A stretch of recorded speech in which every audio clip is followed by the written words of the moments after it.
PPI TV Podcast. PPI TV Podcast.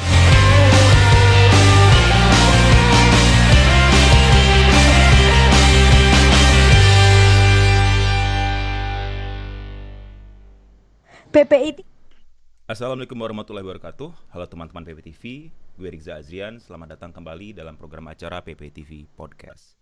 Penyebaran virus corona di seluruh belahan dunia menjadi topik yang sangat hangat diperbincangkan pada saat ini. Dunia saat ini sedang tegang. Pasalnya, lebih dari 300.000 jiwa terinfeksi oleh virus ini. Dan yang meninggal pun banyak, lebih dari 300.000 jiwa. Yang menjadi unik dalam kasus ini adalah di Italia. Di Italia 53.000 orang terjangkit corona dan 4.000-nya meninggal dan memecahkan rekor dalam hitungan 24 jam 400 jiwa meninggal. Nah, pada hari ini kita mengundang seorang narasumber warga negara Indonesia yang kebetulan sedang tinggal di Italia. Beliau pernah kuliah juga di salah satu universitas di Italia, gelar master. Siapa lagi kalau bukan Martin Budiawan. Halo, Tin. Halo Sobat PPI TV. Iya, gimana kabarnya Tin di Italia? Baik di sini, kita semua masih baik. Kita pengen dengar sedikit nih cerita tentang diri lo selama di Italia. Mungkin bisa introduce yourself ke teman-teman PPI TV supaya kita lebih dekat lagi nih dengan lo. Silakan Tin. Halo Sobat PPI TV, nama saya Martin. Saya udah 4 tahun tinggal di sini. Awal datang ke sini untuk kuliah, ngambil master. Setelah lulus kuliah, saya langsung kerja di sini di salah satu perusahaan desain di Italia. Oke, Tin, sebelum kita mulai nih, dari tim kreatif, gue ada titipan untuk muterin sebuah video. Gue pengen tahu sebenarnya intinya kondisi yang terjadi di Italia sekarang seperti apa. Dan gue yakin dari video yang diputar ini lo lebih tahu lebih dalam daripada orang-orang yang ngerekam gitu. Maksudnya kita play videonya sama-sama. Ini Oke.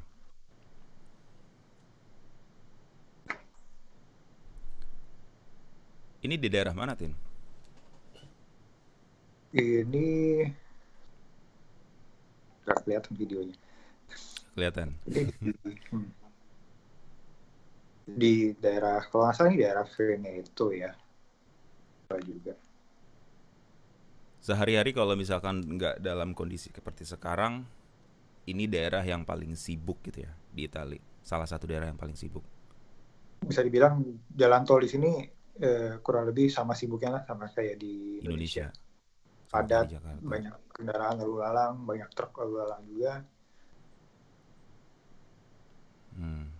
Apalagi kalau weekend, kalau misalnya ada long weekend itu pasti macet sih kemungkinan. Karena sama kayak di Indonesia ya? Iya, karena orang-orang pada pergi liburan juga, keluar kota, segala macam. Ini saat lockdown, dalam seketika langsung kosong atau kosong sih. Beruntun? Dalam seketika sih langsung ditutup semuanya sepertinya. Oke, kita pengen tahu deh sebenarnya. Lu bisa ceritain gak sih sekarang kondisi di Italia saat ini seperti apa setelah kejadian breakout ini? Setelah ke breakout dan lockdown ini sekarang kalau biasanya, terutama untuk di Milan ya, kalau biasanya hari-hari biasa tuh banyak kendaraan lalu lalang, transportasi penuh, apalagi di jam-jam sibuk, pagi-pagi mau ke kantor atau sore-sore pulang kantor itu transportasi umum udah pasti penuh banget. Dan kalau hari-hari biasa, kalau kita main ke daerah-daerah pusat seperti ke daerah Duomo atau daerah perbelanjaan di Galleria Vittorio Emanuele itu pasti banyak turis lalu lalang, banyak yang foto-foto. Sekarang benar-benar kosong semuanya. Benar-benar kosong. Jalanan juga itu mau pusat, kendaraan bener-bener pusat turis berkumpul kan ya di daerah situ. Iya. Apakah itu yang menjadi salah satu penyebab utama datangnya turis-turis mancanegara ke satu titik membawa virus dan mereka tidak sadar? Apakah itu salah satu penyebab utamanya dari breakout-nya corona di Italia? Kalau dari berita dan informasi dari pemerintah, sebenarnya penyebab utamanya adalah pasien nomor satunya itu sebenarnya dari daerah Veneto. Itu karena dia ketemu koleganya, dan koleganya itu baru habis travel dari Cina kalau nggak salah. Awalnya dia nggak sadar, cuman setelah muncul simptom dia cek, ternyata itu dia positif. Gitu. Veneto itu berapa jauh dari Milan sendiri? Daerah Veneto kalau misalnya kita naik kereta itu kalau nggak salah sekitar 1,5 jam lah kalau naik kereta cepat ya. Cukup jauh ya jadi sebenarnya ya dari kota Milan ya. Cukup jauh. Yang jadi penasaran itu sebenarnya itu kan 1,5 jam, bisa dikatakan ya pusatnya awal dari satu orang. Yang buat virus ini menyebar ke seluruh wilayah belahan Italia sebenarnya apa? Kalau kemarin juga kita sama anak-anak PPI di sini juga kita sempat diskusi sebenarnya apa sih yang bikin jebarnya bisa semasif ini dan bisa secepat ini. Kemungkinan salah satu penyebabnya adalah karena emang budaya orang Italia sendiri. Contoh misalnya kalau kita ketemu seseorang, misalnya habis liburan lama, balik ke kantor, ketemuan, hari pertama masuk, itu pasti salaman, cipika-cipiki, segala macam. Gitu. Nah itu kan banyak kontak-kontak seperti itu ya salah satu penyebab yang menyebabkan virusnya ini gampang sekali menulari orang lain. Kemudian orang Italia juga suka ngumpul gitu. Jadi biasanya kalau pagi-pagi ngopi-ngopi dulu di kafe sambil ngobrol-ngobrol sama teman, atau sore setelah jam kantor ada namanya aperitivo. Jadi kita minum-minum sambil ada snack, ngumpul-ngumpul, ngobrol-ngobrol. Nah itu mereka suka sekali gitu. Bahkan setelah di lockdown pun, waktu minggu pertama di lockdown itu bar dan kafe masih boleh buka. Oh, minggu Asal pertama kita di lockdown itu semua masih boleh buka. Terus artinya lockdown itu sendiri apa? Nah, mungkin kebijakan untuk lockdown-nya sendiri itu balik lagi ke kebijakan masing-masing negara ya, masing-masing pemerintah. Cuman untuk di Italia sendiri, ketika pengumuman lockdown, itu yang pasti travel untuk masuk dan keluar itu sangat dibatasi. Apalagi yang masuk ya, hampir kemungkinan orang tidak bisa masuk ke Italia. Keluar boleh? Keluar ada beberapa yang masih boleh, tergantung flightnya juga. Karena setelah di lockdown ada beberapa teman dari Indonesia yang masih bisa pulang. Gitu. Jadi beberapa pelajar di sini ada yang masih bisa kembali ke Indonesia. Tapi yang pasti baru pas minggu pertama itu semua tutup, kecuali restoran masih boleh buka, bar masih boleh buka, kalau nggak salah dari pagi sampai maksimal jam 6 malam, jam sore. Terus dan di dalam itu tidak diizinkan untuk terlalu ramai dan harus maintain jarak antar orang itu 1 meter. Jadi kalau bisa gue simpulkan berarti sebenarnya secara budaya orang Italia itu hampir nggak ada bedanya ya berarti sama orang Indonesia ya. Suka ngumpul-ngumpul, suka nongkrong-nongkrong. Ya mungkin nggak cipika-cipiki aja kali ya bedanya. Ya kurang lebih begitu.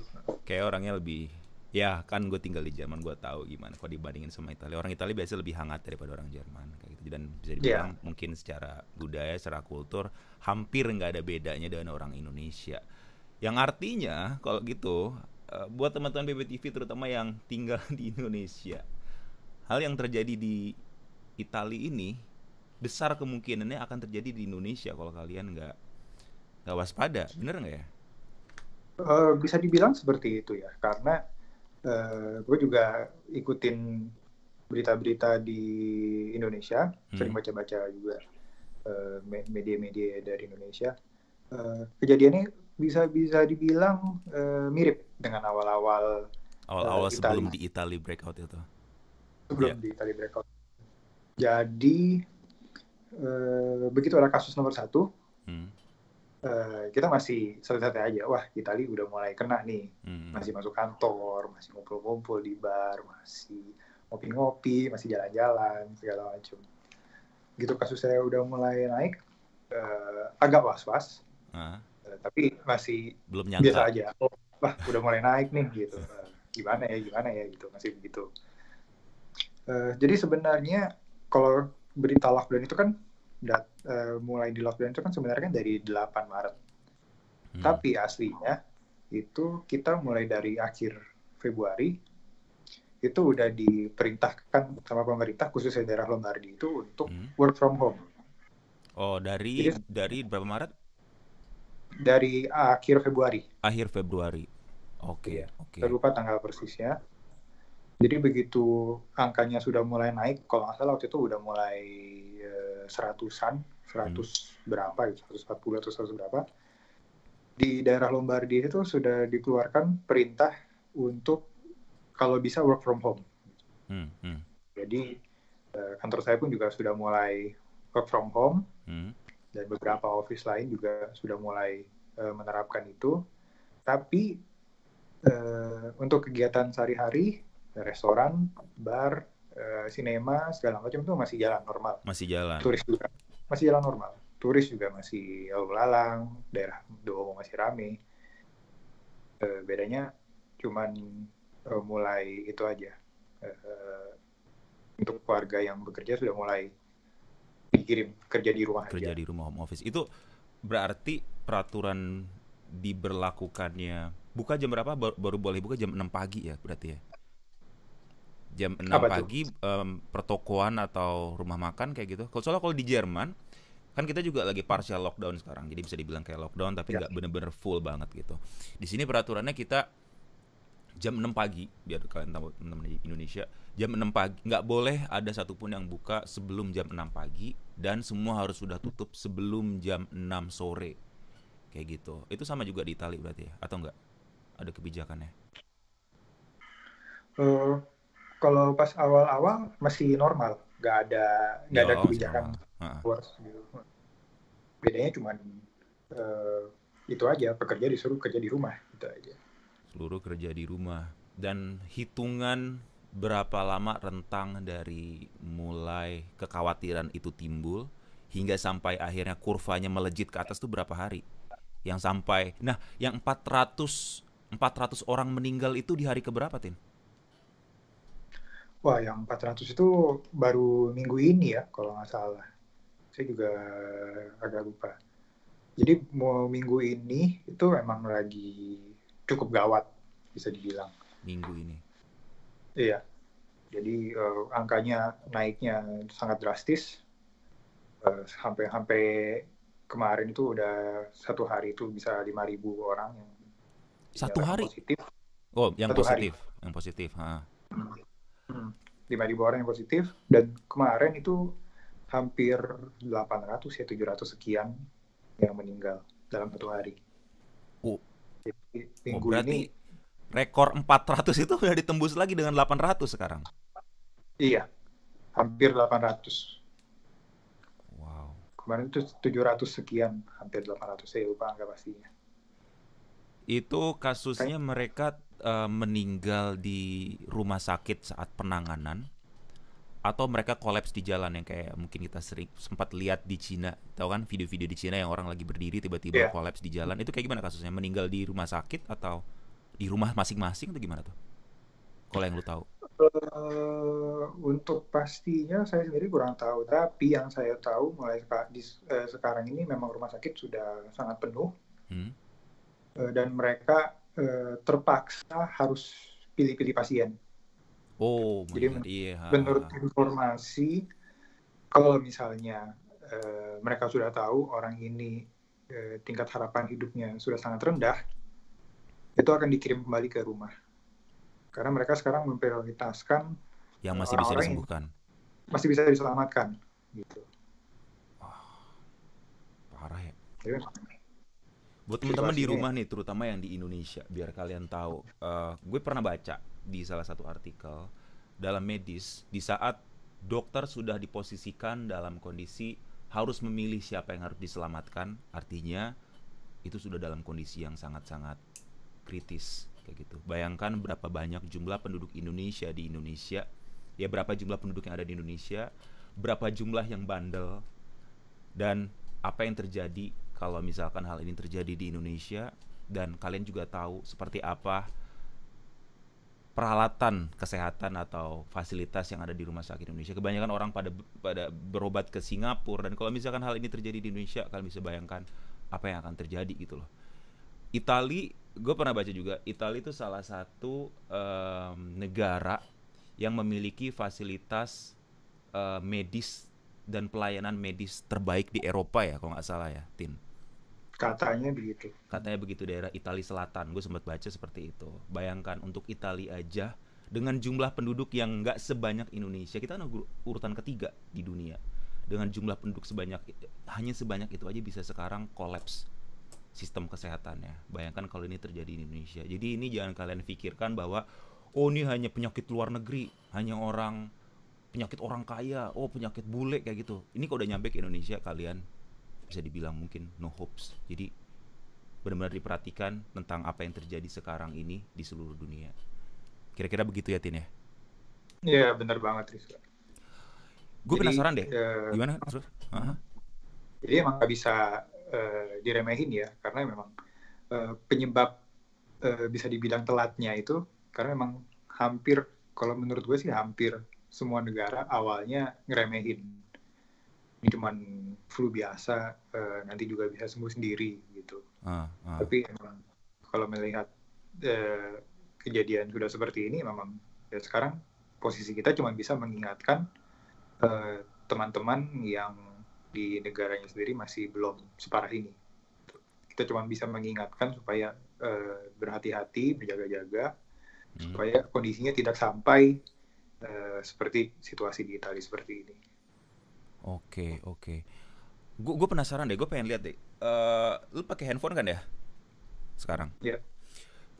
Bisa tunjukin nggak kayak gimana pemandangan di luar dari jendela? Mungkin teman-teman di rumah pengen lihat kayak gimana kondisi Italia sekarang saat lagi lockdown.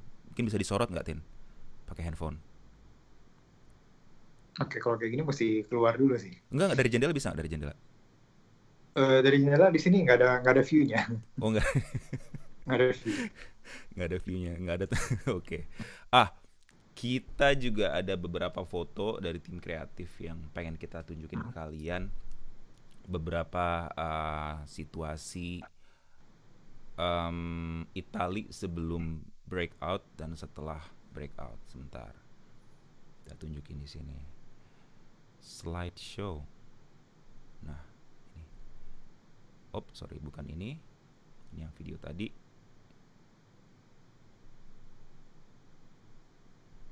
Nah, ini di wilayah mana nih? Ini bangunan apa nih, Tin? Kalau nggak salah di Roma ini ya, ini di lupa namanya, Spanish Steps. Jadi kalau yang ini sekarang di Venesia kayaknya. Venesia. Ini before after gitu nih. Ya, Ini sebelum seramai ini kan. Kemudian sekarang tiba-tiba kosong. Ya, sebenarnya gue penasaran nih yang ngambil fotonya dia nggak ngumpet apa, nggak ngurung diri ya. Ya nanti kalian juga bisa ngebayangin Jakarta before dan after ya gitu ya. Kalau misalkan kalian meremehkan juga tentang hal ini gitu loh. Tahu kan macet Jakarta, terus tiba-tiba after kosong semua. Jangan sampai itu terjadi sih. Itu yang gue khawatirin sebenarnya. Itulah kenapa kita pengen dapat banyak cerita nih, sharing-sharing dari lu, Tin. Supaya karena gue ngeliat di Instagram aja ya. Nih, gue main di Instagram, buka search kan yang paling top search sekarang tentang corona di Instagram gue. Ada ya akun-akun yang postingan-postingan lucu orang Indonesia dikeliling ditanya, "Pak, menurut Bapak gimana tentang virus corona?" Itu mah di luar negeri sana, kita mah di sini apaan paling juga masuk angin kayak gitu. Jadi kayak jadi bahan lelucon gitu loh. Ya, itu kan juga menunjukkan bahwa sejauh itu pemahaman masyarakat Indonesia tentang waspada bencana semacam virus ini gitu loh. Coba apa lagi nih yang gue pengen tahu dari KBRI itu sendiri. Gue pengen tahu dari KBRI Indonesia di Itali, ada langkah apa yang sudah dilakukan untuk mungkin menyelamatkan atau melayani kebutuhan masyarakat Indonesia di sana? Untuk KBRI mereka cukup sering komunikasi sama kita ya. Kemarin 2 hari lalu, 3 hari lalu tuh kita baru Skype conference dengan KBRI untuk mereka mau update teman-teman yang ada di Italia, baik di Milan atau di kota-kota lain. Mereka sendiri sangat responsif, sering memberikan informasi, sering memberikan update-update terbaru, juga selalu mengingatkan kita untuk jaga kebersihan, untuk tetap support satu sama lain. Dan setahu saya mereka juga mengirim masker untuk teman-teman yang membutuhkan. Oh, gitu. disupport masker juga? Iya. Okay. Karena sempat di sini pas awal-awal itu emang sempat kesulitan untuk cari masker karena di mana-mana habis. Oke. Jadi KBRI juga ikut bantu untuk memberikan masker buat kita. Oke. Dari pemerintah Italia itu sendiri apa yang sudah mereka lakukan? Untuk pemerintah Italia sendiri sampai sekarang ya yang saya tahu cuman lockdown dan tapi yang pasti mereka menjamin untuk distribusi makanan ya. Jadi kalau pas awal-awal kita dengar berita supermarket pada kosong segala macam, itu kejadiannya cuman pas weekend aja, panic buying. Pas minggu pertama, bahkan sebelum di lockdown ya. Jadi pas akhir Februari itu. Jadi begitu wacana Lombardi mau di lockdown, itu memang terjadi panic buying pas hari weekend, Sabtu Minggu. Tapi setelah itu supermarket terisi penuh lagi sampai sekarang. Oh, mulai ada supply lagi ya? Iya. Dan pemerintah sudah menjamin kalau kita tidak akan kehabisan bahan pangan. Oke. Sebenarnya sama halnya kayak di Jerman juga sih. Kemarin gue habis keluar rumah sih. Gue habis keluar rumah belanja, tapi nggak banyak-banyak karena memang barangnya udah nggak ada banyak lagi di luar. Jadi pada saat awal-awal ya pecah gitu kan beritanya di Eropa, corona udah mulai masuk gitu. Ya orang-orang yang mungkin visioner, yang berpikir jauh, langsung tuh ngeborong. Biasanya orang-orang tua, orang-orang kaya, ya kan, 1.000 euro keluar, bodo amat, yang penting hidupnya selamat. Belanja keliling supermarket, terus nimbun toilet paper, ya kan, nimbun tisu, nimbun beras, nimbun spaghetti, kayak gitu kan. Gue main ke supermarket, kaget awalnya karena kan gue belum sampai se-aware itu waktu itu tentang corona, masih bingung lah, kok ini pada kosong, kenapa ini? Pada kosong, bener-bener satu rak kosong habis, susu habis, terus kecuali makanan-makanan yang hanya 1 hari 2 hari gitu ya, daging itu nggak habis fresh. Dan terakhir kemarin datang ke ada salah satu tempat belanja namanya DM, Drogerie Markt kalau nggak salah. Ada juga di sana ya DM ya? Di sini DM nggak ada sih. Tapi lu tahu DM? Tahu DM. Kalau ke luar ke Jerman gitu, biasanya ke DM. Ke DM ya kan. Nah, gue ke DM, nanya sama si mbaknya, ada masker nggak? Gue bilang gitu. Ada tisu nggak? Ada ini nggak? Dia bilang, wah kita semua udah habis gitu. Tapi setiap Selasa sama Jumat kita restock lagi, dia bilang. Tapi kita nggak bisa janji kamu akan dapat. Jadi kamu harus cepat datang. Oh gitu. Terus gue mikir juga. Dan pas gue datang ke rak-raknya juga, rak kosong gitu ya. Ada kayak kertas tulisan, per rumah tangga, per keluarga hanya boleh ngambil 3 pieces gitu loh. Itu pun tergantung dari barang apa gitu. Kalau untuk tisu pak-pak kecil, tisu untuk lap muka, itu kalau nggak salah maksimal 3. Jadi dibatasin gitu untuk menghindari yang panic buying gitu kan. Terus Iya. kayak ya macam-macam sih. Jadi ada yang 1 piece per keluarga, 3 piece per keluarga, 2 piece. Jadi dibatasin semua. Terus hand sanitizer itu udah lupakan, nggak akan bisa lu temuin lagi. Lu nggak akan bisa Iya, nemuin sama. lagi yang kayak gitu, iya kan? Terus apalagi ya? Pampers, ya kalau Pampers sih enggak. Gue kebayang aja ngelap muka pakai Pampers. Terus apalagi tuh? Hand sanitizer habis, spaghetti habis, tepung habis, tepung juga Ya, tepung di habis. sini juga habis. Di sini Habis ya? tepung habis juga. Wow. Saya juga bingung. Buat apa beli tepung? Apa mungkin mereka mau bikin pasta sendiri di rumah? Nggak tahu juga. Bukan. Lu bayangin, lu dengan tepung, ya. Lu dengan tepung, lu bisa ngehemat makanan. Misalkan gini, lu beli ayam giling. Ayam giling 1 kilo. Lu tepungin, lu goreng, itu bisa habis sebulan. Ya, bisa juga sih. Iya kan? Bisa ya mungkin ayamnya Iya. rusak lah, tapi dengan tepung lu bisa masak lebih banyak lagi gitu loh. Jadi makanya banyak yang buat beli tepung. Gua rasa bukan karena mau buat kue ya. Ya karena itu mau ngehemat bahan makanan dengan cara dicampur dengan tepung. Kayak gitu. Wah. Terus oh ya satu hal lagi yang tadi sebenarnya pengen gue sampein ke teman-teman di Indonesia. Kenapa kalian juga harus aware banget dengan penyakit ini? Atau tadi udah sempat disampaikan apa belum?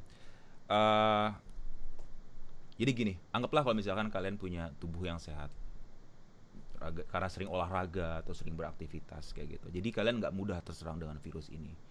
Tidak mudah terserang, bukan tidak mudah terinfeksi. Sorry, tidak mudah terjangkit beda dengan tidak mudah terinfeksi. Kalau kalian sakit, mungkin itu karena kalian memiliki daya tahan tubuh rendah kayak gitu. Tapi kalau kalian fit, bisa jadi kalian terinfeksi, tetapi kalian tidak sakit. Ini yang bahaya. Karena kalian tidak akan menyadari bahwa kalian menjadi carrier dari virus tersebut. Kalian keliling-keliling, jalan-jalan ke mall, ke tempat olahraga, main futsal, main basket. Kalian nyebarin virus itu ke teman-teman yang lain. Mungkin karena sama-sama di tempat olahraga, teman-temannya nggak ada yang sakit. Pas teman kalian pulang ke rumah, orang tua kalian mungkin umur udah 50 tahun, 60 tahun, daya tahan tubuhnya juga sudah rendah, tertular dengan virus yang dibawa oleh teman kalian, datang dari kalian. Seperti itu. Akhirnya yang menjadi korban siapa? Orang tua kalian. Seperti itu. Jadi inilah alasan kenapa kita harus aware juga. Dan kalau gue juga sempat baca ya, Tin, di Itali sendiri, kenapa Itali bisa sampai korban jiwanya tembus berapa tadi? 4K yang meninggal.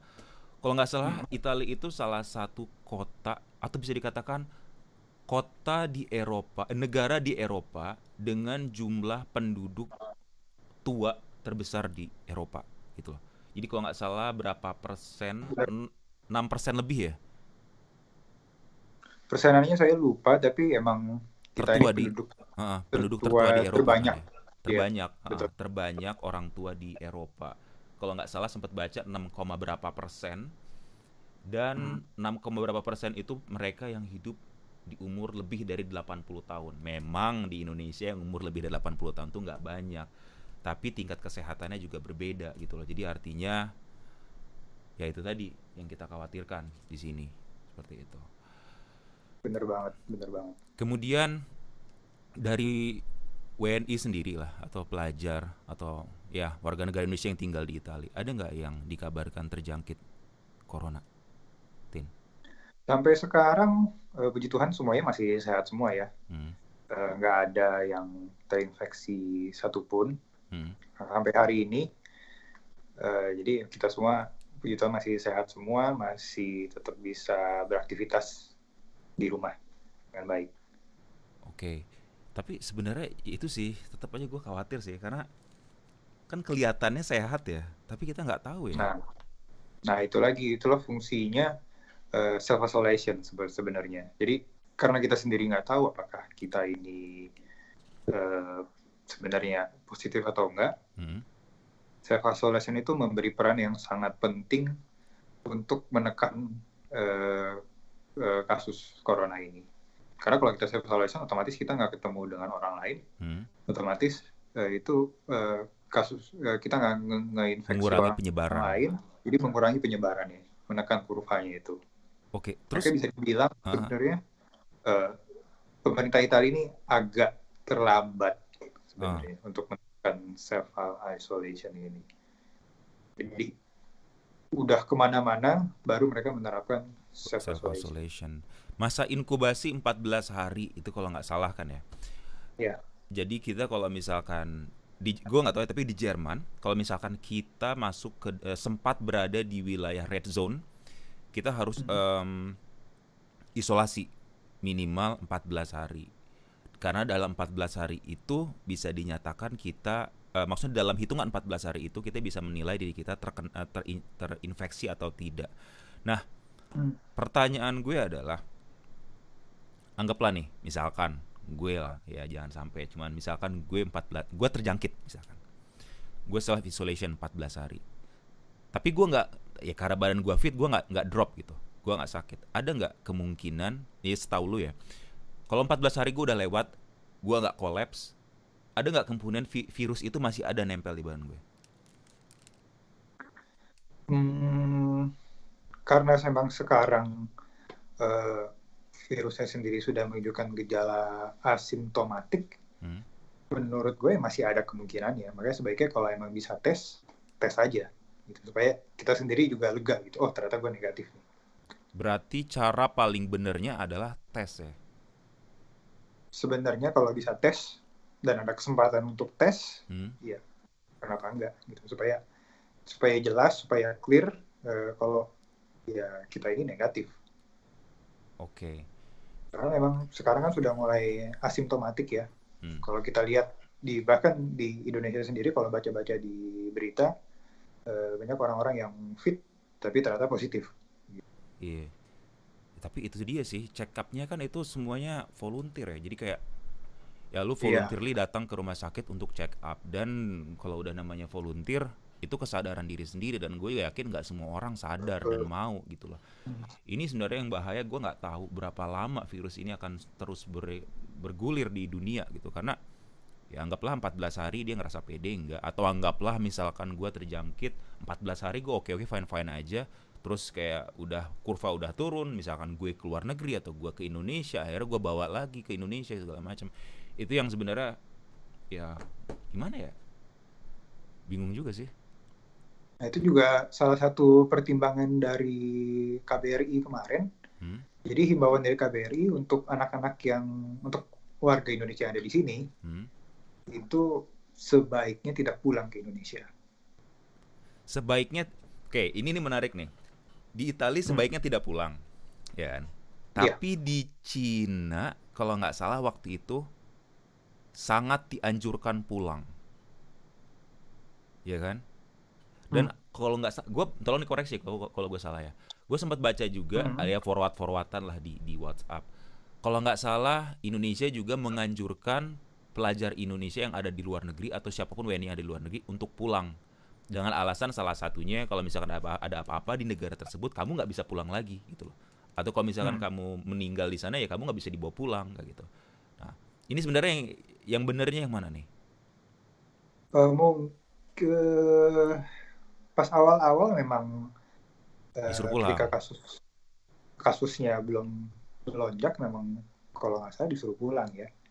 Tapi setelah kejadian seperti ini, karena kita sendiri pun sekarang udah di red zone, udah di epicentrum, jadi memang dari mungkin tujuannya supaya tidak membawa virus ini lebih luas ke Indonesia gitu, karena kan bisa jadi asimptomatik segala macam. Jadi memang dari KBRI sendiri dihimbau kalau memang kita udah di sini, kita stay di sini aja.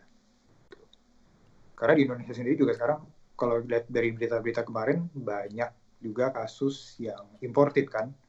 Jadi mereka setelah dari luar balik ke Indonesia, setelah dicek positif gitu. Oke. Dan sistem. Jadi menurut saya juga untuk menekan kasus-kasus imported case itu. Iya. Ini ada satu video lagi nih, gue pengen tunjukin, mungkin kita bisa lihat bareng-bareng. Ini kalau nggak salah kondisi pusat perbelanjaan di Italia. Sebentar. People don't speak as they wait in line. Coba. Oke. People don't speak as Ya, they jadi wait emang in line, seperti yang standing tadi 1 gua sempat meter ngomong, sekarang apart. kalau mau ke The queues growing supermarket outside itu supermarkets. masuknya dibatasi. There are no smiles. Jadi kalau dulu kita There's a mau ke sadness supermarket, here, yaudah tinggal masuk but aja no gitu. stockpiling. Sebanyak apapun orang People di dalam, buying what they masuk need aja. in silent Kalau solidarity sekarang for each other. sangat dibatasi jumlah orang di dalam. Taxi drivers now insist Jadi, passengers mungkin maintain their sekitar distance 20 as sampai they 25 rattle orang through Rome's empty yang boleh streets. sekali masuk ke dalam. Sisanya ngantri di luar. Jadi nunggu di luar. Berapa kasih orang jarak, yang boleh masuk dulu? mungkin sekitar 20 sampai 25 ya, saya juga nggak ngitung. Oke. Tapi nggak banyak. Jadi untuk mengurangi jumlah orang yang berkumpul di dalam ruangan di satu tempat, gitu. Jadi sisanya nunggu di luar, ngantri di luar, dengan kasih jarak sekitar 1 meter antara orang. Oke. Jadi sebenarnya boleh ya, bener lu juga boleh keluar rumah asalkan alasannya jelas mau ngapain gitu ya. Betul. Alasan-alasan Jadi, apa kalau aja yang kira-kira diterima lu boleh keluar rumah? Untuk alasan, jadi sebenarnya kalau kita mau keluar, sekarang kita harus bikin surat pernyataan, kita mau keluar, mau ngapain, gitu. Submit online atau Oh enggak, kita pegang sendiri Hmm. Suratnya. Nah, jadi nanti kalau ada polisi, kebetulan ketemu polisi dan dicek sama polisi, mereka bisa ngecek kalau alasannya valid, oke, boleh. Gitu. Oh, Misalnya, ini bapak-bapak lihat deh, sorry gue potong. Ini bapak-bapak kenapa nih? Ditanya sama ibu-ibu di sini, kamu kenapa keluar jogging? Bukannya sekarang di ban? nah ini juga mungkin salah satu, ini masalah yang sekarang juga lagi dibahas. Hmm. Karena sejak di lockdown ini, jadi sejak di lockdown ini yang masih boleh dilakukan itu tadinya adalah belanja ke supermarket, untuk keluar untuk alasan kesehatan, misalnya ketemu dokter atau apa, lalu untuk kegiatan-kegiatan olahraga seperti jogging itu awalnya masih boleh. Oh, awalnya masih boleh. Jadi sampai kemarin itu masih boleh kalau misalnya mau jogging ke taman, asal nggak rame-rame ya, sendiri-sendiri jogging. Atau sekedar, karena di sini kan banyak yang suka piara hewan, piara anjing. Jadi masih boleh mungkin sesekali keluar bawa jalan-jalan anjingnya. Nah, sekarang sejak kemarin ada wacana untuk benar-benar di stop untuk kegiatan yang tidak penting. Gitu. Oh. Jadi kelihatan seneng banget deh bisa jogging. Jadi sebenarnya lu boleh keliling-keliling kota, asal jangan jalan kaki, harus jogging jalannya. Ya sebenarnya kalau untuk jogging di sini kan juga sebenarnya banyak taman terbuka. Jadi ya karena emang terutama orang Milan sendiri suka jogging, apalagi sekarang ini belakangan, terutama minggu ini cerah banget nih. Sebenarnya buat keluar tuh enak banget sih emang. Iya, di taman iya tuh, sih. Itu. Apalagi sebenarnya di Milan ini sebenarnya ya kalau mau dihitung, kita di rumah itu bukan sejak dari lockdown aja, tapi 2 minggu sebelum lockdown kita udah di rumah. Jadi mungkin udah bosen lah di rumah. Udah bosen banget. Bosen banget. Jadi pengen keluar kan sekali, jogging segala macam. BTW tentang udah berapa bulan di lockdown, gue ada forwardan nih dari anak-anak di tim kreatif. Katanya sebentar.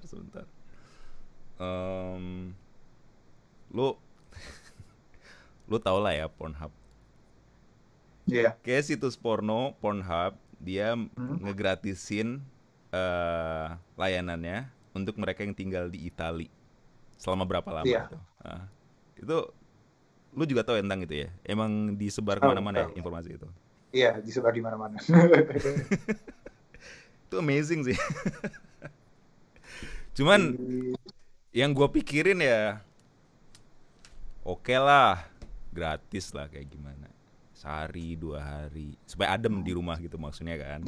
Sehari 2 hari. Kalau udah sebulan ya bosan juga lah, dehidrasi kali. Bosan sih emang. Tapi ya gimana lagi ya, ini ibaratnya ya kita harus berkorban sekarang lah untuk kehidupan yang lebih baik. Iya, dan karena kalau nggak begini, terus orang Italia bandel juga. Jadi orang Italia juga termasuk bandel sebenarnya kategorinya. Bandel. Bisa dibilang termasuk bandel. Iya sih, jiwa sosialnya tinggi. Tinggi banget mas.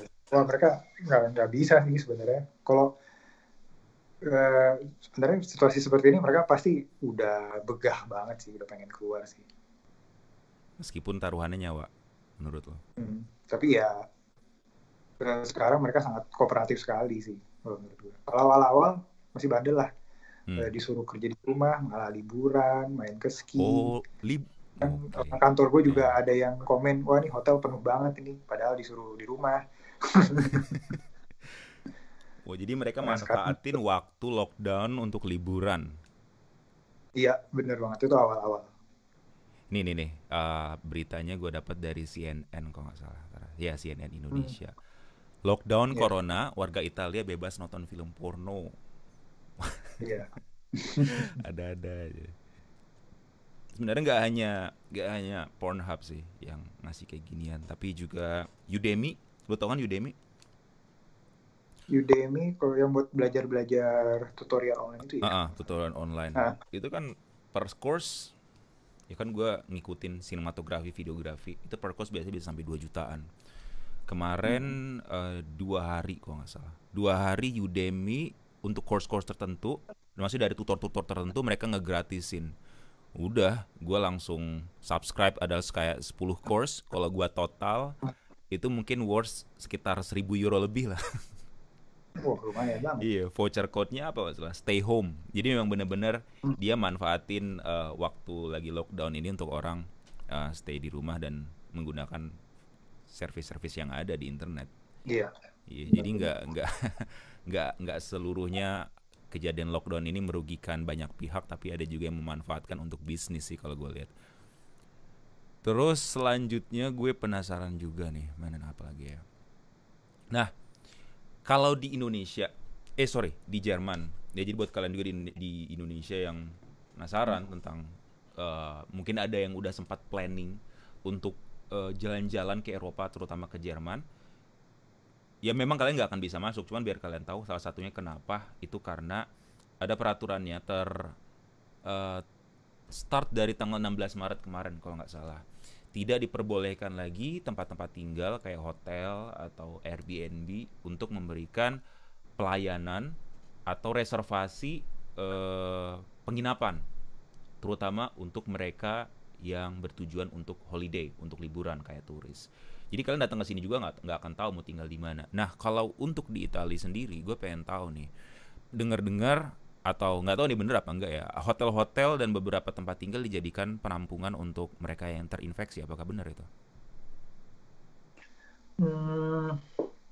Kayaknya sempat dengar beritanya, tapi saya juga kurang update sih untuk hal itu sih. Oke. Soalnya kan kita juga ada anggota ya PPTV di Turki. Ya. Jadi ada gedung asrama ada kok nggak salah, kayak ada 3 gedung atau 2 gedung asrama, kemudian 1 gedung dikosongkan, seluruh siswa yang di sana dipindahkan ke gedung sebelah karena gedung asrama yang sebelahnya itu akan digunakan untuk menampung mereka yang terjangkit. Itu di Turki. Kalau menurut gue sebenarnya Turki cukup cepat ya geraknya ya, padahal belum banyak yang terjangkit gitu. Mungkin karena dia belajar dari kesalahan negara-negara sebelah ya. Ya mungkin sih, karena kita udah tahu trennya akan seperti apa. Jadi kalau mereka bisa bergerak secepat mungkin itu tentu lebih baik untuk menekan jumlah kasusnya. Iya sih. Karena nanti efeknya akan kemana-mana gitu. Ketika contoh seperti Italia ini, sekarang marketnya sudah hancur-hancuran kan? Iya benar. Gue penasaran sebenarnya dengan ekonomi kayak gimana nanti setelah kejadian ini. Dan ini sebenarnya kolaps bisa dibilang seluruh dunia. Gue biasa sering transfer duit ke Indonesia kan pakai TransferWise, mungkin lo tahu TransferWise. Iya, gue juga pakai itu sih. Pakai itu juga kan. Nah, rupiah lagi anjlok. Gue nggak tahu rupiah lagi anjlok atau dolar lagi anjlok. Yang jelas 1 euro sekarang itu 17.000. Bener banget sekarang. Kemarin semalam baru cek 1 euro 17.000-an. 17.000 lepas kan. Makanya gue langsung gue transfer duit ke Indo, nuker duit lah. Mungkin buat kita yang di sini transfer ke sana ya senang-senang aja. Senang gitu kan. ya, iya. Nih, Tin, gue ada beberapa titipan pertanyaan nih. Jadi kemarin kita di BPTV dan teman-teman yang ada di tim podcast ya, kita open Q&A. di Instagram masing-masing terkait dengan podcast kita hari ini supaya ditanyain dengan buat lo di sini biar bisa dijelasin lebih jelas. Pertanyaan pertama ini dari siapa nih? Dari Doif HMN. Vaksin apa yang digunakan di Italia? Emang udah ada vaksin emang? Kalau vaksin sih, kalau dengar-dengar dari berita sampai saat ini belum ada yang maksudnya belum ada yang ready ya untuk didistribusikan. Cuman katanya kan kabar-kabarnya sudah ditemukan vaksinnya, tapi masih diuji coba. Masih diuji coba. Iya. Di sini sendiri pengobatannya saya juga kurang tahu sih. Oke, vaksin ini yang menemukan siapa? Gue penasaran. Apakah Cina? Kalau nggak salah, atau Italia? Kemarin baca-baca, kalau nggak salah ya kemarin baca-baca salah satunya Amerika. Kalau nggak salah Jerman juga deh. Jerman juga kalau nggak salah sudah menemukan, tapi tetap masih diuji coba. Cina juga katanya sudah menemukan. Tapi masih uji coba. Kalau nggak salah ya, kalau nggak salah kemarin pas baca berita. Tapi semuanya masih dalam tahap uji coba untuk manusia. Uji coba untuk manusia atau untuk binatang? Untuk manusia, masih diuji cobakan untuk manusia. Oke. Kalau gue denger ya cerita-cerita bareng teman-teman, kan Jerman juga menduduki peringkat keempat sekarang ya, yang terinfeksi. Iya, Jerman kaget juga sih, terutama buat ya. Jerman. Tapi yang meninggal dikit, bro. Meninggal dikit. Nah, itu dia sebenarnya yang menjadi masalah kemarin ini. Jadi Angela Merkel ya pemerintah Jerman, mereka rada gambling tuh kalau gue perhatiin dari ngobrol sama teman-teman, mereka rada gambling antara nunggu waktu sebelum lockdown, ini kayaknya kita bakal nemuin vaksinnya, ini kayak bakal bisa dipecahkan, jadi lockdownnya dimundurin gitu loh. Tapi tiba-tiba kurvanya melejit gitu, panik kan. Nah baru abis dari itu setelah melejit baru ada lockdown. Jadi bisa dikatakan telat juga, makanya Jerman bisa sampai peringkat keempat. Cuman yang gue penasaran, Jerman kan dari peringkat keempat dia yang paling sedikit yang meninggal. Padahal Jerman juga termasuk negara yang memiliki populasi orang tua terbanyak di Eropa, salah satunya juga Jerman. Gitu. Terus ya mungkin lagi ke budaya sih ya. Gue nggak tahu sih, kayaknya kalau orang Jerman kan nggak cipiki kan. Benar. Mungkin itu salah satu faktor juga, karena kita orang Italia sendiri body language kayak cipika-cipiki, pelukan itu mereka tuh itu banget, sangat gampang banget gitu. Ya lu kebayang lah nanti kalau di Indonesia ya kan, si A lah terjangkit. Wah gue gak mau meninggal sebelum ketemu orang tua gue, dia pulang kampung habis itu nyebarin di kampung akhirnya. Biar gue meninggal gue udah terjangkit, tapi gue pengen ketemu orang tua gue dulu. Akhirnya orang tuanya kena, akhirnya adik-adiknya kena, gitu. Selanjutnya ini di situ sih. Tin, pertanyaan selanjutnya dari Instagram juga. Seberapa besar budaya minum atau nongkrong di sana dalam penyebaran virus? Dari Adis Tizahwa. Ini kayak tadi udah sempat kita bahas juga. Tapi seberapa besar, mungkin berapa persentasenya seberapa besar dari budaya ini menimbulkan penyebaran yang sangat meluas? Kalau presentasinya sendiri saya susah nggak tahu sih ya. Susah dikatakan, tapi emang di sini bahkan kita pun juga jadi semakin sering untuk nongkrong ke bar setelah di sini. Karena emang enak banget nongkrong, duduk-duduk di kafe, ngumpul sambil minum, sambil makan. Ini itu emang enak banget dan sangat mendukung sekali sih suasananya di sini. Jadi mungkin bisa dikatakan ini salah satu faktor utama penyebaran ya, karena enaknya dan nikmatnya nongkrong bareng teman-teman di kafe, dan ini udah kayak budaya bareng-bareng semua orang di Italia. Inilah mungkin bisa dibilang salah satu faktor utama penyebaran yang meluas itu tuh. Iya. Ya bahkan setelah di lockdown-nya tuh masih ada. Minggu itu bar dan restoran tuh masih boleh buka. Sama pemerintah tuh masih boleh buka bar dan restoran. Asal bisa itu aja sih. Ya, kan bilangnya kan asal bisa memaintain jarak 1 meter. Ya, tapi namanya kumpul, nggak mungkin lah 1 Ya, meter 1 meter ya, jauh-jauh. juga kumpul kan duduk satu meja berempat, mana bisa sih. Iya. Selanjutnya nih, Tin. Eh, Bagaimana cara mereka untuk tetap mendapatkan produk-produk kebutuhan pokok dari Nabila Shifna? Tadi sudah sempat juga selintas kita bahas. Mungkin dijawab singkat aja, Iya. Tin. Ya, jadi untuk kalau emang mau belanja ke supermarket itu masih diizinkan. Hmm. Yang nggak boleh tuh kalau emang keluar keluyuran nggak jelas, cuma buat jalan-jalan itu nggak boleh. Dengan surat izin tadi, kita punya alasan keluar untuk apa, kita masih bisa belanja ya. Karena gue juga sempat penasaran banget, wah kalau di lockdown sebulan, ya habis lah bahan makan. Apalagi gue nggak prepare banyak belanja kayak gitu. Kalau masih bisa keluar sih Iya. berarti masih bisa aman. Dan iyalah, jadi ada timing untuk si supplier atau supermarket store-nya untuk bisa restock lagi gitu ya. Jadi Iya. kayak tetap belanja seperti biasa gitu. Oke. Benar banget. Selanjutnya, ini juga sempat sedikit dibahas. Fasilitas apa saja yang diberikan pemerintah Italia saat lockdown dari Mariamah 16? Fasilitas, ada nggak fasilitas khusus?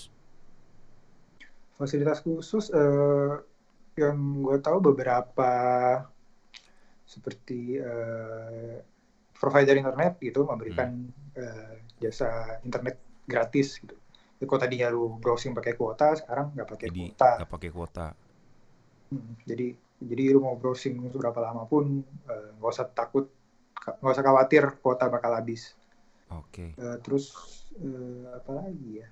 Cukup banyak sih sebenarnya, cuman gue nggak inget juga. Jadi ada satu website yang menjelaskan lu bisa pakai fasilitas ini, pakai fasilitas ini. Kalau nggak salah ada fasilitas untuk baca koran online juga, kalau nggak salah itu dikasih gratis. Oke. Selanjutnya, apakah tes corona di Italia bayar seperti yang ada beberapa di Indonesia? Dari Andiastila. Wih, gue baru tahu nih, bayar di Indonesia ya? Gue juga kurang tahu sih di Gue nggak tanggung Indonesia. jawab banget bro itu. Yang gue tahu terakhir yang tes massal aja, yang udah mulai tes massal. Tapi kalau di sini kurang tahu juga ya. Tapi sepertinya nggak bayar deh berarti. Di Italia nggak bayar. Keren Ya kan? di Jerman juga nggak bayar sih. Kalau nggak salah di Italia sini sudah tes hampir 200.000 ya tesnya. Kalau nggak salah. Per ini. Sudah melakukan kalau nggak salah 200.000 tes. 200.000 tes. Sukarela datang untuk tes.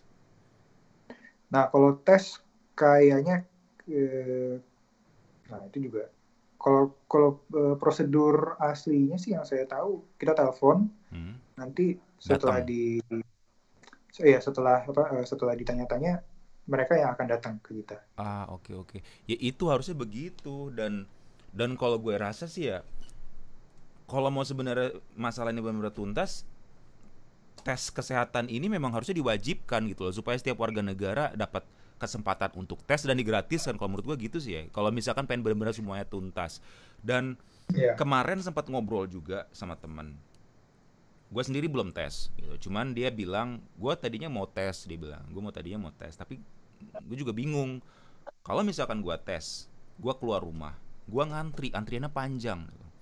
Gue nggak bisa mastiin semua orang yang tes tuh orang-orang yang sehat. Gue sama aja ngedatengin tempat orang-orang sakit di situ. Bisa-bisa yang tadinya gue datang sehat, karena gue ngantri, pas gue di depan, gue dinyatakan sakit. Ngerti gak maksudnya? Iya kan? Ya itu bisa. Ya jadi sebenarnya yang kita bisa belajar dari Korea Selatan ya, kalau nggak salah. Jadi kalau di Korea Selatan kan mereka menerapkan sistemnya drive-thru. Jadi kita datang sendiri, tapi mereka udah punya station-stationnya. Jadi masuk satu-satu, station 1, tes ini, station 2, tes ini, station 3, tes ini. Dan itu sepertinya cukup efektif sih. Makanya mereka bisa melakukan tes massal dengan cepat dan tapi tidak menyebabkan penyebarannya lebih banyak. Gitu. Drive-thru ini maksudnya pakai mobil atau memang harus turun masuk ke dalam loket gimana? Kalau gue baca di berita itu kalau nggak salah ada 2 sistemnya. Ada yang dari mobil langsung, ada yang lu mobilnya datang satu parkir, turun, masuk lagi ke stasiun kedua, turun dari mobil, jalan lagi ke stasiun ketiga. Tapi sistemnya tetap satu-satu yang penting. Oke. Jadi kayak prosesnya dikumpulin. dipecah gitu ya. Prosesnya dipecah. Jadi nggak antri panjang. Ya. Jadi nggak ngantri. Jadi antar pasien itu tidak kontak. Bener. Jadi mengurangi kemungkinan malah penyebaran di tempat antrian kan? Iya, benar banget. Oke. Selanjutnya nih, apalagi nih ada pertanyaan. Apakah di sana ada krisis masker dan hand sanitizer layaknya di Indonesia dari Iput 12? Oh, di Indonesia juga udah mulai krisis hand sanitizer juga. Di sana gimana? Udah mulai. Pastilah ya. Kalau di sini awal-awal ya, terutama pas mereka mengumumkan Lombardia akan di lockdown. Jadi sebelum Italia di lockdown, 2 minggu sebelum Italia di lockdown, ini flashback, itu masker, hand sanitizer habis, benar-benar habis. Semuanya habis. Oke. Gue juga kesulitan buat beli hand sanitizer. Titip teman, ada yang dapet, akhirnya dapet. Oh, akhirnya dapat. Terus selanjutnya nih, bagaimana umat beragama ya kayak Muslim atau yang Kristen di Italia? Kan biasanya kalau yang Kristen mereka Minggu ke gereja, kalau yang Muslim mereka Jumat ke masjid kayak gitu. Ini kan sekarang diberlakukan nggak boleh ada pertemuan atau sholat bareng atau ke gereja bareng, semua rame-rame, nggak boleh ada perkumpulan gitu. Gimana tanggapan umat beragama di sana? Setahu lo? Kalau di sini mayoritasnya kebanyakan Kristen atau Katolik, jadi emang untuk gereja-gereja sendiri ditutup, nggak ada misa. Tapi ada beberapa yang menyediakan misalnya streaming. Ada streaming? Iya, jadi misalnya streaming. Jadi kita tetap ikut misa tapi ya dari rumah. Dari rumah. Oh gitu. Udah zaman jadi online mereka, sekarang ya. Jadi mereka pastornya misa di gereja, kita umatnya nonton dari rumah.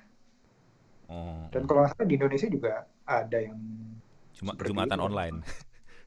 Oh, kalau Jumatan saya kurang tahu sih ya.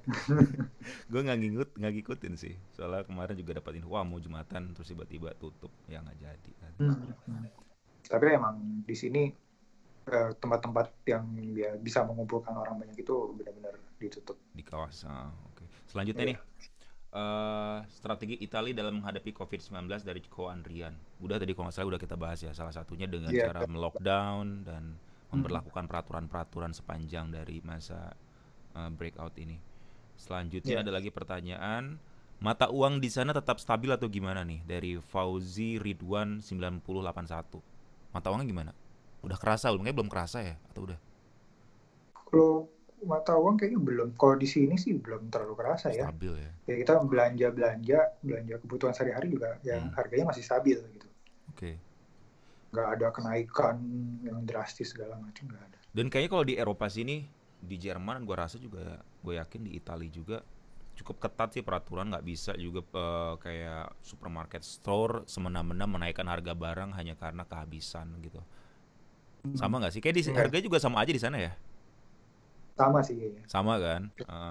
Semua harga, sepengetahuan gue, semua harga masih sama sih. Antara sebelum lockdown dan situasi sekarang, semua harga sama. Ya mau beli pasta ya masih segitu harganya, mau beli daging, harga per kilonya juga masih segitu. Gue khawatir aja tiba-tiba spaghetti seharga Supreme dong kalau biskuit Oreo Supreme harga spaghetti gara-gara kehabisan, mau makan atau mau mati. Iya kan. Oke, next pertanyaan selanjutnya. Masukan Kak. Oke nih, ada masukan katanya nih. Masukan Kak, kalau boleh mungkin bisa ditanyakan bagaimana respon masyarakat Italia terhadap pencegahan dan penanganan corona. Kan seperti yang kita tahu, kalau masyarakat di Indonesia itu sendiri terbagi-bagi responnya.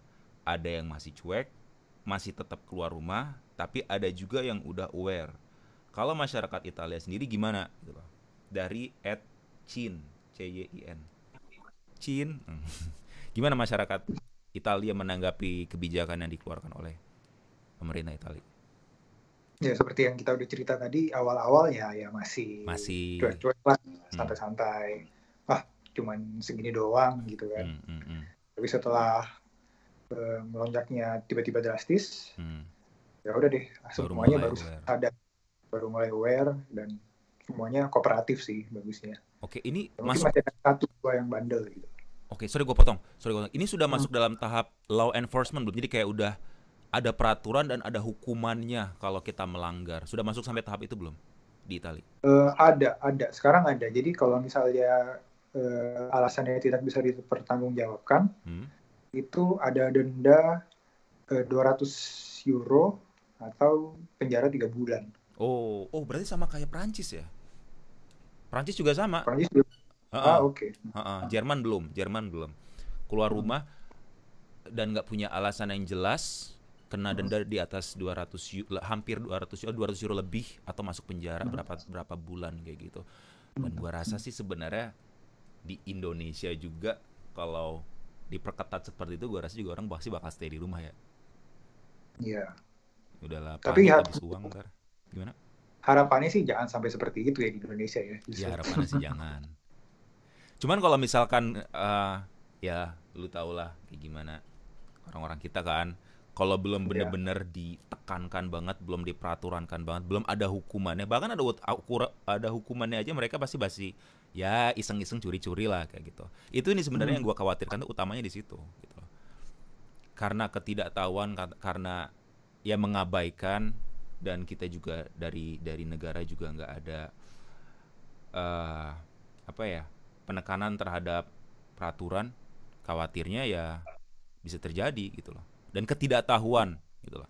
Kalau misalkan di Italia, anggaplah mungkin cukup modern, sekalipun mau ngebandel, tapi kan mereka juga baca di internet, akses internet mudah ke seluruh belahan desa-desa di Italia juga. Jadi orang tahu up to date dengan apa yang terjadi gitu loh. Di Indonesia mungkin mereka yang hidup di kota yang modern, mereka bisa lebih aware dengan kejadian ini gitu. Tapi mereka yang di daerah pelosok, kemarin juga ngobrol sama ya temen lah, diingetin hati-hati, nanti ada corona, kita mah tinggal di desa nggak akan nyampe. Waduh. Ya sulitnya di Indonesia ya begitu sih, terutama ya tentunya tingkat edukasi sangat berperan penting untuk awareness masyarakat sendiri ya, dan menurut gue pemerintah juga harus lebih getol lagi buat sosialisasiin ini. Efeknya akan seperti apa, kalau misalnya kita masih tetap bandel akan seperti apa. Sepertinya harus lebih giat lagi. Oke, selanjutnya nih bro, pertanyaan terkait dengan manajemen informasi dari Ulil Albab. Bagaimana manajemen informasi yang dilakukan pemerintah Italia untuk menghindari kesimpang siuran data antar instansi di bawahnya? Pasti kan banyak lah isu-isu dari sini yang beda-beda beritanya, yang mungkin di satu sisi menimbulkan kepanikan, di satu sisi malah menimbulkan hope, memberikan hope gitu. Jadi gimana cara mereka memanage informasi ini? Yang gue tahu sekarang kalau misalnya dulu itu update informasi, jumlah yang case positif berapa, yang meninggal berapa, itu pas awal-awal tuh hampir tiap jam diupdate terus. Jadi angkanya naik terus. Nah, mulai sekarang sepertinya untuk mencegah kepanikan supaya orang-orang tidak lagian kebanyakan nonton berita seperti itu kan juga berpengaruh sama mental kita ya. Jadi mulai 2 minggu ini ya, kayaknya sejak di lockdown itu update untuk jumlah pasien positif dan yang berapa yang meninggal tuh baru dilakukan sore. Iya, sore. Jadi sekitar jam 5 itu baru kita bisa lihat, oh hari ini yang kena segini nih, hari ini yang meninggal segini. Oke. Next question. Kayak udah kita jawab juga tadi. Bagaimana keadaan ekonomi di sana? Apakah bahan-bahan pangan naik? Udah kita jawab juga tadi. Harga makanan, bahan pangan semua tetap stabil seperti biasa. Jumlahnya, stoknya yang berkurang dan agak sedikit sulit karena ada penimbunan dari masyarakat gitu. Terus dan juga dengar-dengar lockdown ini sampai nggak boleh keluar rumah. Terus gimana caranya belanja bahan makanan yang keluar didenda 200 euro kalau nggak salah katanya. Dari LBN Salim. Oke, kamu nggak salah. Tadi udah kita bahas juga ya. Jadi yang keluar nggak punya alasan yang jelas, itu mendapatkan denda 200 euro minimal atau hingga 200 euro ya? Minimal. Kalau nggak salah sih dendanya 200 euro, 203 sih kalau nggak salah. 203. Ah. Iya, lupa. 203 euro, minimal 203 euro. Jadi artinya kalau kalian keluar nggak punya alasan minimal 203 euro. Tapi kalau kalian keluar untuk menjarah lebih lagi dari 200 euro. Kemudian, iya kan bener. Terus lo kan sampai nggak boleh. Oh ya, tadi belanja boleh. Kalian bisa belanja bahan makanan keluar. Iya, Itulah tadi belanja punya masih boleh. alasan, punya alasan yang jelas. Dan ada regulasinya juga saat kalian belanja. Jadi kayak ada jarak antar orang, kalau nggak salah sekitar 1,5 meter supaya tidak menimbulkan penyebaran virus yang lebih besar lagi dari antrian tersebut. Gitu. Tadi udah kita jawab. Yang pertanyaan terakhir dari Instagram juga, di Italia jumlah yang meninggal banyak tuh katanya. Seperti apa pemakamannya? Massalkah atau sendiri-sendiri? Dari SN Hanin. Silakan bro. Nah, jadi kalau dari berita yang gue dengar, untuk pemakaman itu nggak boleh. Jadi sekarang untuk acara funeral seperti didoain di gereja atau keluarga berkumpul untuk funeral itu udah nggak boleh. Yang gue tahu begitu korban corona ini meninggal, harus langsung segera dikremasi. Kremasi. Iya. Wah. Karena nah ini yang menarik nih. Susah Jadi juga begitu ya. waktu awal-awal sebelum ada lockdown ini, itu di berita katanya jadi ada satu orang yang meninggal, kakek-kakek usianya kalau nggak salah 70-an ya. Itu dia meninggal. Nah, tapi begitu pada saat dia meninggal itu hasil tes coronanya belum keluar. Oh. Jadi dia meninggal, lalu dimakamkan, ada upacara pemakaman segala macam. Kan kalau ada upacara pemakaman berarti keluarga berkumpul di suatu tempat, entah itu mungkin di gereja atau di pemakamannya sebelum dikubur. Nah, dari upacara pemakamannya itu, meskipun dia sudah meninggal, dia menginfeksi 2 orang anggota keluarganya, entah itu istrinya atau anaknya, nggak tahu juga. Nah, dari 2 orang itu, mereka menginfeksi total 70 orang. Wah, gila. Itu salah satu kesalahan fatal yang dilakukan pada saat itu. Itu kalau udah dikremasi, ya kan berarti kan dikremasi berarti dibakar ya. Itu abunya masih ada nggak kemungkinan bisa menular? Wah, itu kurang tahu Nggak sih. tahu ya. Kayaknya boleh nggak abunya disimpan buat keluarga gitu? Setahu lo? Atau benar-benar total harus dilenyapkan? Itu saya juga kurang tahu. Tapi kayaknya boleh deh kalau disimpan. Tapi nggak ada informasi sampai situnya sih. Oke. Nah, tuh buat teman-teman di rumah, coba bayangin kalau kalian terinfeksi, salah satu dari keluarga kalian terinfeksi, langsung dipisah. Kalian akan langsung dipisah, kalian langsung akan dikarantina, diisolasi ibaratnya kayak gitu. Kalau kalian udah masuk ICU, itu dalam artian kalian sudah antara hidup dan mati. Dan sudah dari detik kalian dipisah dari keluarga kalian karena kalian terinfeksi, dari detik itu kalian mungkin sudah bisa say goodbye. Kalau kalian meninggal, nggak ada yang nganterin, nggak ada yang nguburin, kalian mungkin akan dikremasi juga. Dan anggota keluarga kalian pun hanya disitulah detik terakhir mungkin bisa bertemu dengan kalian. Ini supaya kalian juga bukan nakut-nakutin ya, memang beneran mau nakut-nakutin supaya kalian paham sebegitu besarnya kalau hal ini terjadi di Indonesia akan memberikan banyak dampak pada kita, apalagi kita negara sosial. Ya siapa sih kalau anggota keluarga kita meninggal yang nggak pengen ngantar ke kuburan atau nguburin, tiba-tiba kalian nggak bisa dapat kesempatan itu gara-gara kalian terjangkit. Ini loh supaya kalian kebayang yang di Indonesia gitu. Ini yang bisa terjadi, sepahit ini kalau sampai terjadi kayak gitu. Betul. Oke, kayaknya bro ini semua pertanyaan udah gue tanyain. Tapi untuk terakhir gue pengen nunjukin satu rentet foto timeline mulai dari awal hingga habis kronologi kejadian penyebaran virus corona di Italia. Ini udah gue persiapkan juga buat kalian baca di rumah. Kita nggak akan bacain, tapi kalian bisa kayak play stop, silahkan baca. Nih ditunjukin supaya kalian paham. Image show ini udah tadi. Mana tadi ya? Video udah. Oh nih, satu persatu. Nah, cerita dari Italia COVID-19, A Cautionary Tale. Kalian silakan di pause aja kalau pengen baca, karena tulisannya panjang. Gambar kedua, 22 Februari 2020, mulai dari reaksi warga Italia di awal-awal di 22 Februari ke 24 Februari, mulai panic buying. 26 Februari, reaksi warga Italia termasuk penulis, "Don't worry, COVID-19 tidak letal untuk usia dewasa muda." Lihat nih, hitungannya hari 22, 24, 26. Masuk ke foto selanjutnya. Ini lompat nih dari 16, benar, dari tanggal 16 nih, agak lompat. Pasien ini awal mulanya dari mana datangnya? Pasien A 38 tahun, warga Codogno ya. Sebuah kota kecil di provinsi Lombardia. Nah, awal dari sini. Ini awalnya, ini harusnya foto ini dulu yang pertama. Terus masuk 20 Februari, lihat hitungan hari, 4 hari dari 16 ke 4. Pasien A, istrinya yang hamil dan rekan pasien A dinyatakan positif COVID-19. 3 kasus lainnya awalnya dikira sakit pneumonia. Terus hitungan hari selanjutnya 21 Februari. Kemudian yang foto yang selanjutnya tadi itu.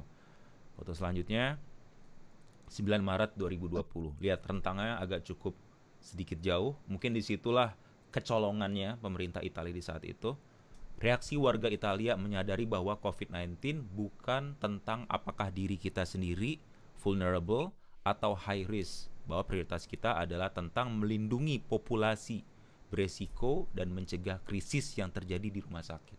Ini nggak akan hanya rumah sakit, nanti ekonomi Betul. Dan pangan dan segala macam. Bayangin kalau ini terjadi di Indonesia. 9 Maret, hitungan hari kemudian 10 Maret 2020, apa yang terjadi? Kalian silakan baca sendiri. 11 Maret, lockdown diperketat, hitungannya per hari. Foto selanjutnya. Nah, apa tar? Mastiin. Nah nih, ya. Foto selanjutnya ini cerita mengenai semuanya terjadi dalam kurang lebih 30 hari. Hitungan 30 hari, berapa ribu orang yang meninggal dan berapa puluh ribu yang terjangkit dan berapa ratus ribu yang terjangkit di seluruh dunia. Bayangin juga. Ini silakan kalian baca sendiri. Dan ini foto yang terakhir. Sebelum mulai, ini silakan juga kalian baca semuanya. Ini harusnya di lembar pertama tadi. Ya. Sepertinya udah semua. Bro, thank you banget nih buat waktunya. Paling terakhir dari kita pengen ngasih lo stage, waktu untuk bicara, memberikan pesan lah untuk seluruh warga Indonesia atau semua teman-teman yang nonton video ini, podcast ini. Kita udah sekitar 1 jam 15 menit ya, enjoy sambil weekend. Kita minta saran dari lu atau mungkin pesan-pesan yang bermanfaat untuk semua penonton di Indonesia dan audiens PPTV. Silakan, Bro. Buat sahabat PPI TV dan teman-teman yang ada di Indonesia terutama, tentu kita harus sangat aware dengan virus ini, tapi bukan berarti kita harus panik ya. Tetap santai tapi waspada, tetap jaga kebersihan, sering-sering cuci tangan, sering-sering mandi. Kalau emang nggak perlu keluar, untuk sementara ini memang sebaiknya jangan keluar, tetap stay di rumah aja. Banyak kok kegiatan yang bisa dilakukan di rumah gitu. Mungkin kemarin-kemarin ada kegiatan yang nggak sempet dilakukan karena sibuk. Mungkin sekarang saatnya kita lebih santai dan memperhatikan diri kita sendiri gitu. Melakukan hal-hal yang kita sukai, yang tadi yang nggak bisa kita lakukan gitu. Dan tentu karena dengan kita menjaga diri kita sendiri, dengan kita menjaga diri kita tetap sehat, itu otomatis kita juga menjaga orang lain gitu. Jadi ini bukan tentang diri kita sendiri, tapi ini juga tentang gimana kita menjaga orang lain gitu. Oke, baik. Terima kasih Martin buat waktunya, udah meluangkan waktunya untuk podcast bareng di PPI TV. Mudah-mudahan apa yang kita sajikan hari ini, weekend ini bermanfaat buat semua orang, dan bagi mereka yang tidak tahu jadi tahu, bagi yang tahu jadi tambah tahu lagi. Betul. Gitu. Baik, kalau gitu teman-teman PPTV, sekian podcast untuk hari ini. Semoga bermanfaat. Gue Rizal Azrian, kita tutup. Wabillahi taufiq wal hidayah. Wassalamualaikum warahmatullahi wabarakatuh. PPTV, dari pelajar untuk pelajar. Jangan lupa like, subscribe, karena kita bakal podcast setiap minggunya mengenai topik-topik terbaru. Oke, dadah. Kita bumper dulu. PPI TV Podcast. PPI TV Podcast.